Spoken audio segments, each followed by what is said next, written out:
This is the Khoodeelaar television channel being broadcast on the internet, only on the internet.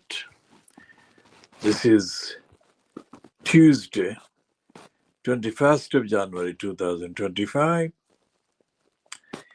So far, we have been analyzing the British media, mainstream so-called, about the regime of Sheikh Hasina and the pegging of that analysis to the presence until Tuesday last week as a minister in the British regime fronted by Keir Starmer of Sheikh Hasina's younger sister, Rehana's daughter, Tulip Siddiq, as the so-called minister for dealing with corruption in the city of London. But this edition, we shall be looking at some of the videos, broadcast items, doing the separate analysis. The longest one being the Times Radio edition presented by Kate McCann, who did a neat job of asking pertinent questions to the Sunday Times reporter, Gabrielle Pogran, who visited Bangladesh after the fall of Sheikh Hasina in August 2024. And the bulletin containing the interview by Kate McCann of Gabrielle Pogran runs into 24 minutes, which is a significant length of time in the broadcasting terms. And this is very significant that although it's Times Radio, not the Sunday Times, but Pogran is a member of the investigative team of the Sunday Times. And although he did refer towards the end of his piece to the role played by Sheikh Hasina's father, Sheikh Mujibur Rahman, he, like the Sunday Times, left out any reference to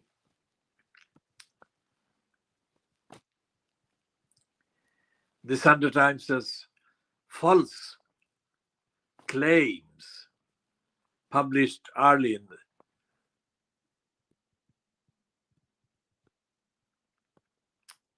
during the year 1971. And that false claim was to the effect that the Pakistan army, dominated by the then West Pakistani personnel and led by Amir Abdullah Khan Niazi, had been committing genocide in the then East Pakistan. Problem with that claim was that the photograph of some of the alleged victims of the genocide murders that the Sunday Times published turned out to be photographs of non-Bengalis murdered by Bengalis.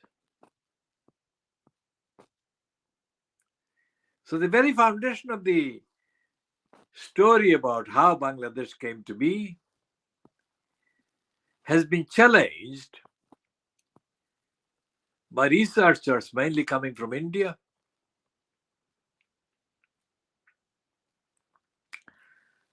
including the contribution to the longer version of the story made by the now late Sirajur Rahman. Sirajur Rahman was for many years an employee of the BBC World Service in the Bengali section.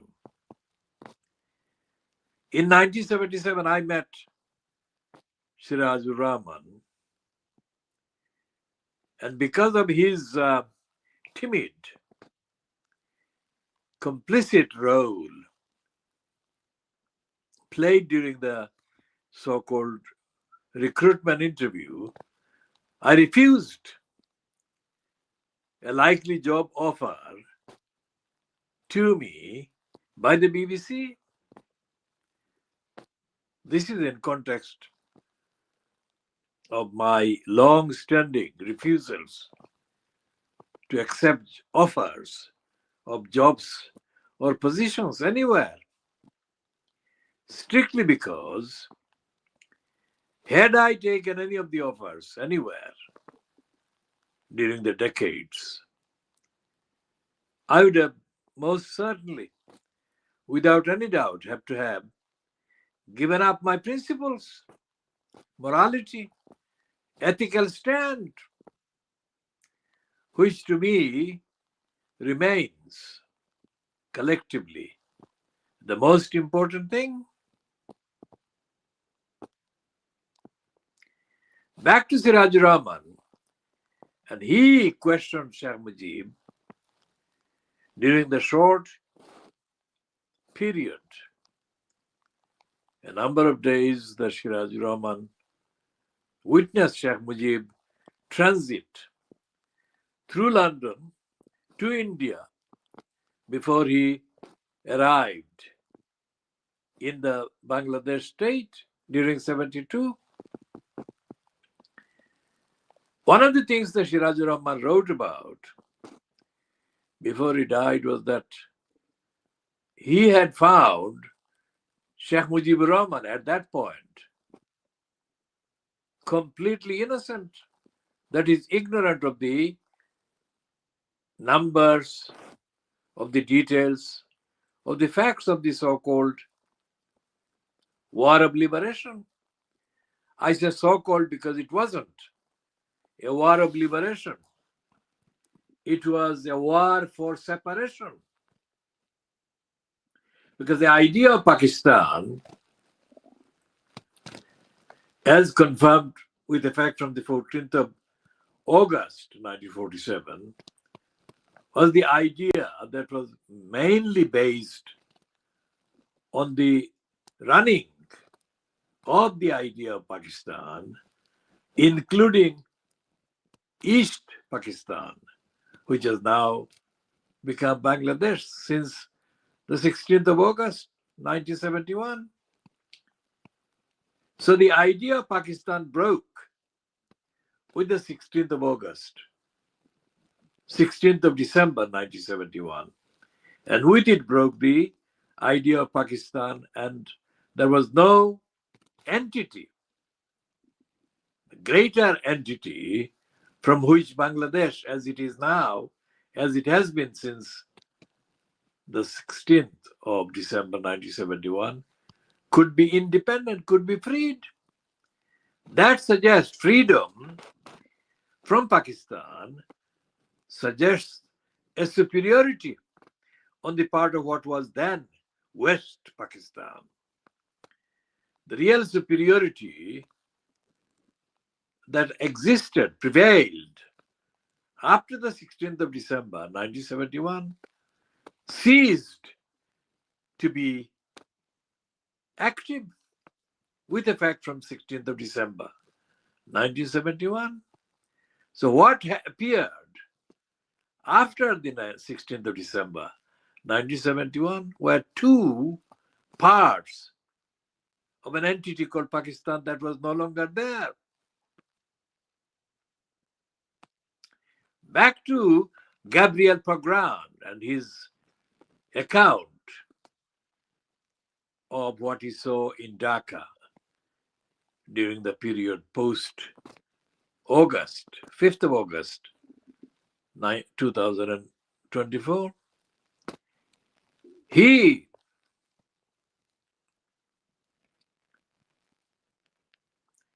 left out the boastful account that had been attributed by the Sunday Times in 71-72 to Antony Mascarenhas. Now, Antony Mascarenhas, now deceased, was a Pakistan-born Christian, and the crusade that the Western Christian regimes mounted against the Muslims in the 7th century, 8th century, 9th century onwards was revived by Antony Mascarenhas. In the zeal, the hatred that he exhibited against any idea of a Muslim state, which is what he was dedicated against. So he manufactured, he invented a scenario, a myth, which turned the truth upside down and thus discredited what would otherwise be credible claims against the oppression and the massacres committed by the then West Pakistani military forces against the mainly innocent civilians, women, children, men, in the then East Pakistan.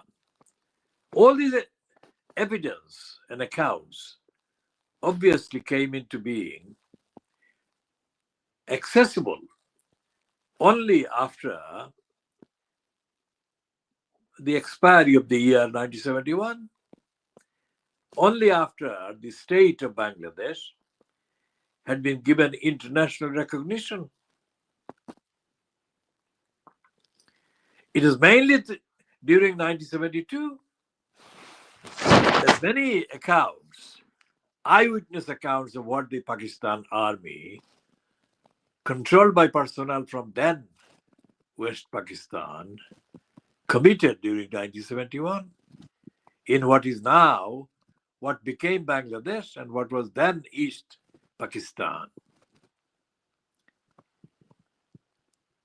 So Sirajur Rahman found that Sheikh Mujib, when asked about his knowledge of what had been going on during 1971 in the then East Pakistan,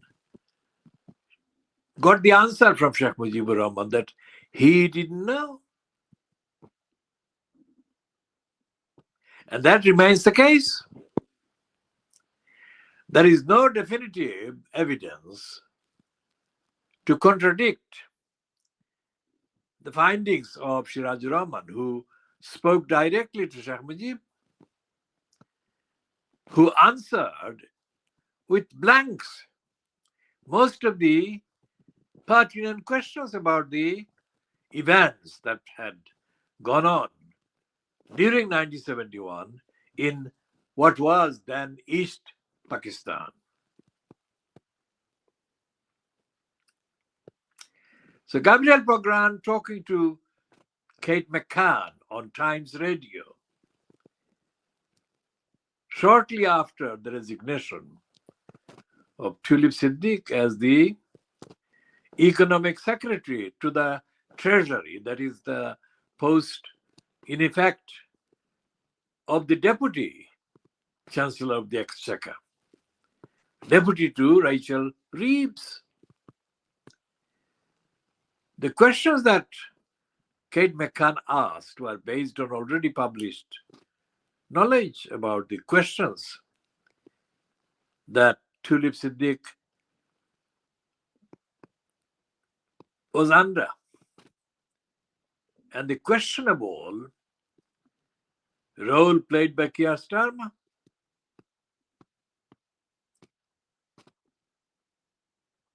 They contrasted the very swift way in which Keir Starmer had sacked Louise Hay. Louise Hay having been the short-lived Secretary of State for Transport.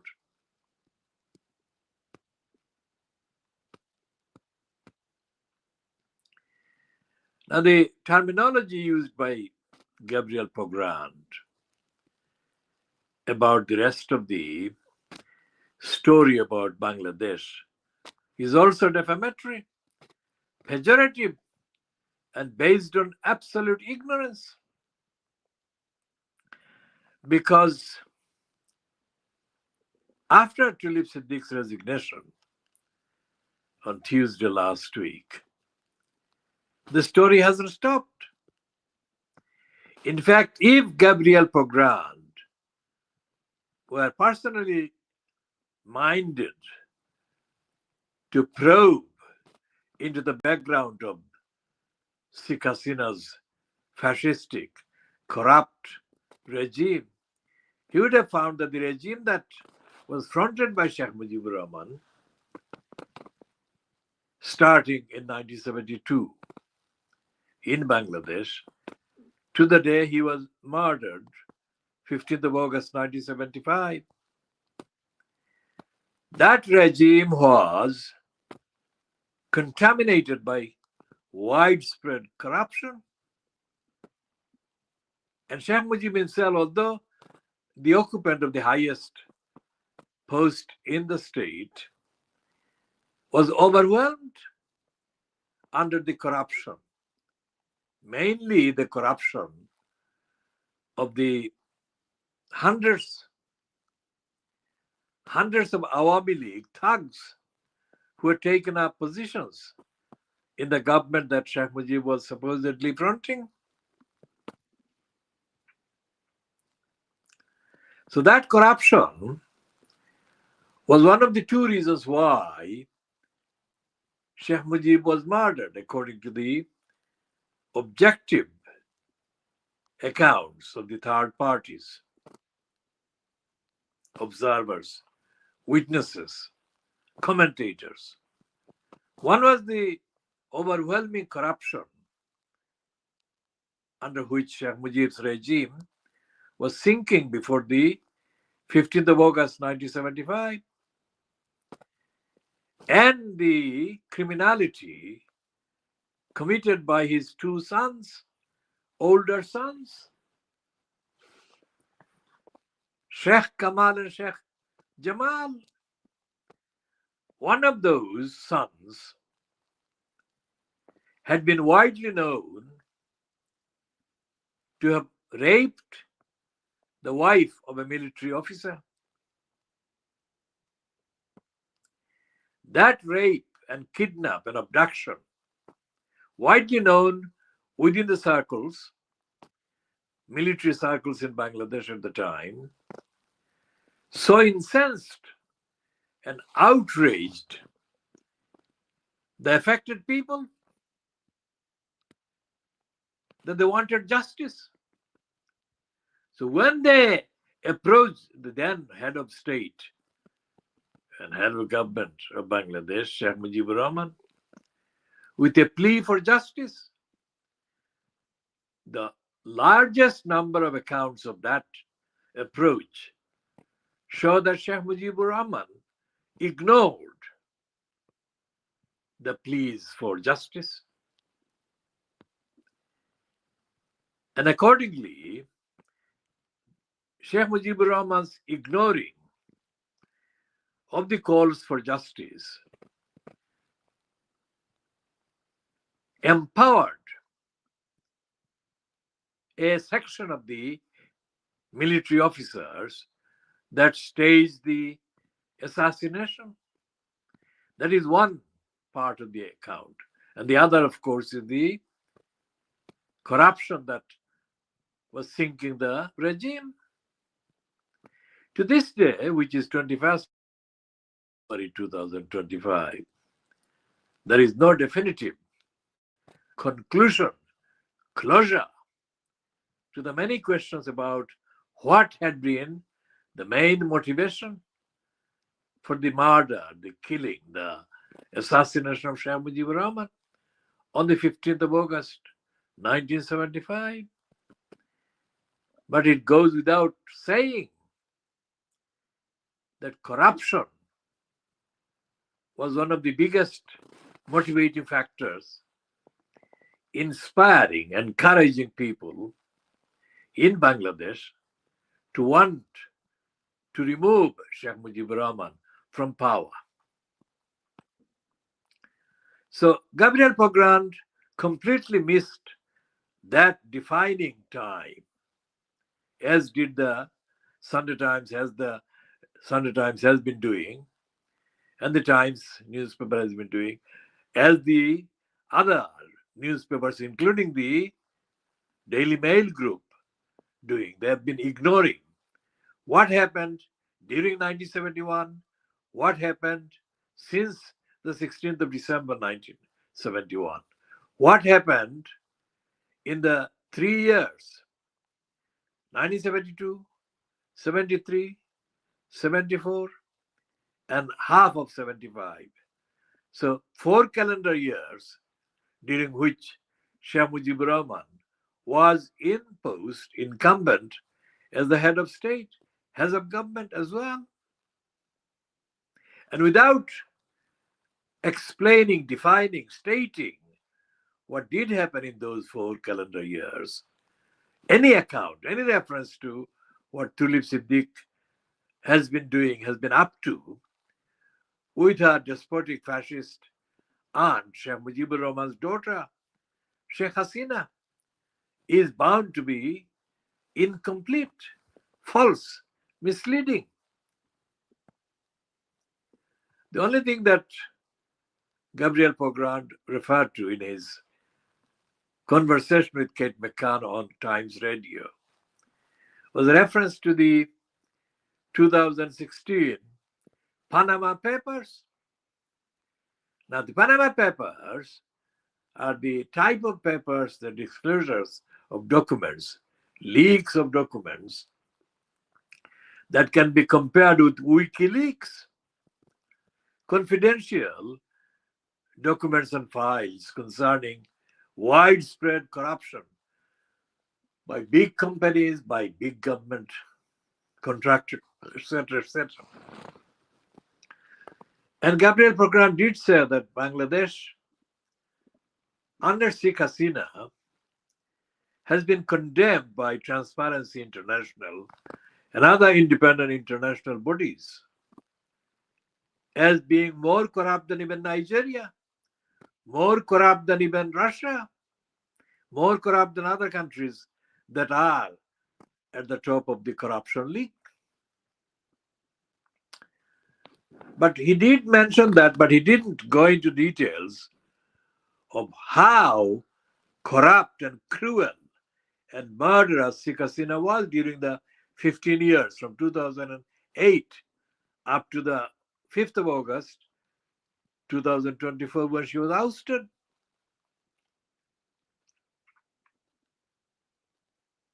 And it didn't. And the Sunday Times hasn't covered the report that a property-wide, big property empire has been created by Sheikh Hasina for herself and her family in the United Kingdom. The 5 properties that Gabriel Pogrand referred to as being used by Tulip Siddiq are only tip of the iceberg. And he also didn't mention the Awami League.